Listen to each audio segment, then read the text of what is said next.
নমস্কার বন্ধুরা, মিতালির রান্নাঘরের আজকে অন্য ধরনের রেসিপি ছাতু পুর ভরা পরোটা। প্রথমে আমি এখানে 1 কাপ ছাতু নিয়েছি।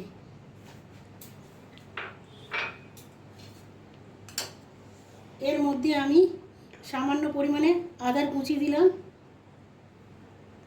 4-5টা রসুনের কুচি দিলাম, 4-5টা কাঁচা লঙ্কার কুচি দিয়ে দিলাম,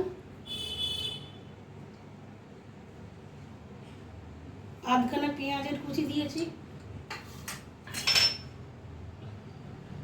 একটা পাতিলেবুর রসকে চিপে দিলাম, 1 চামচের জোয়ান দিলাম, 1/2 চামচ আমচুর পাউডার,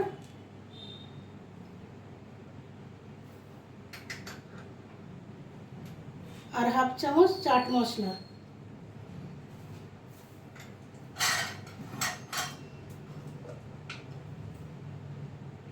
স্বাদ মতন লবণ দিলাম। এবার সব উপকরণগুলো আমি একটা চামচের সাহায্যে ভালো করে মিশিয়ে নেব। এইভাবে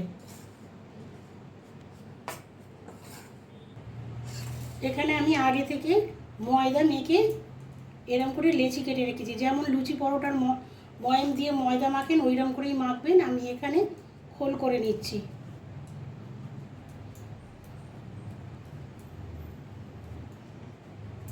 এবার আমি এর মধ্যে এই পুরটা ভরে দেবো, দিয়ে এর মধ্যে শুকনো ময়দা ছড়িয়ে দেবো।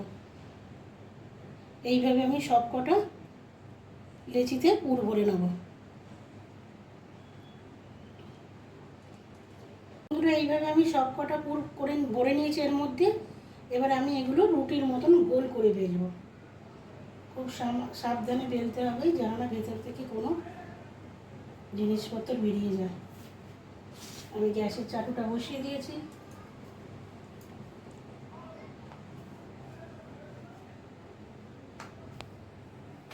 বন্ধুরা, এইভাবে আমি দুটো বেলে নিয়েছি।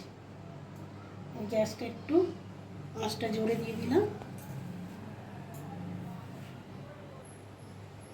এটা আপনারা রাতে ডিনারেও খেতে পারেন, কিংবা সকালে ব্রেকফাস্টেও খেতে পারেন। এটা তো আমার খুব প্রিয় খাবার। এটার সাথে কোনো তরকারিই লাগে না, একটু আচার হলেই হয়ে যায়। আমার শাশুড়ি মা খেতে খুব ভালোবাসেন।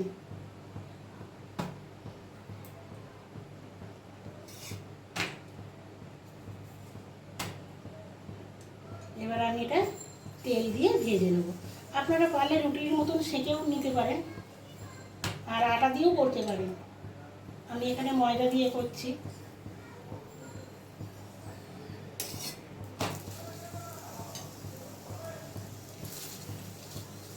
আজ আমার বাড়িতে তো অতিথি আসবে। একটা ছোট্ট পুচকে, আমার ভাইয়ের ছেলে, সে তো কিচ্ছুই খেতে পারে না, যা পিসিমণির হাতের রান্না দেখবে।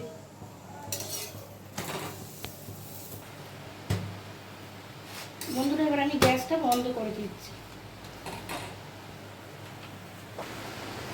বন্ধুরা, আমার পরোটাটা ভাজা হয়ে গেছে। দেখুন পুরগুলো ভেতরেই রয়ে গেছে, কি সুন্দর। আমার রেসিপিটা ভালো লাগলে বন্ধুরা অবশ্যই লাইক, কমেন্ট, শেয়ার করবেন, আর ফেসবুকে ফলো করবেন। ইউটিউব চ্যানেলে গিয়ে একটা সাবস্ক্রাইব করে দেবেন। আর আমাকে একটু অবশ্যই কমেন্টে জানাবেন আপনাদের খেতে কেমন লাগলো। ঘরে অবশ্যই বানিয়ে খাবেন, আমার তো খুব ভালো লাগে। আপনারা জানালে আমার আরও ভালো লাগবে। টাটা।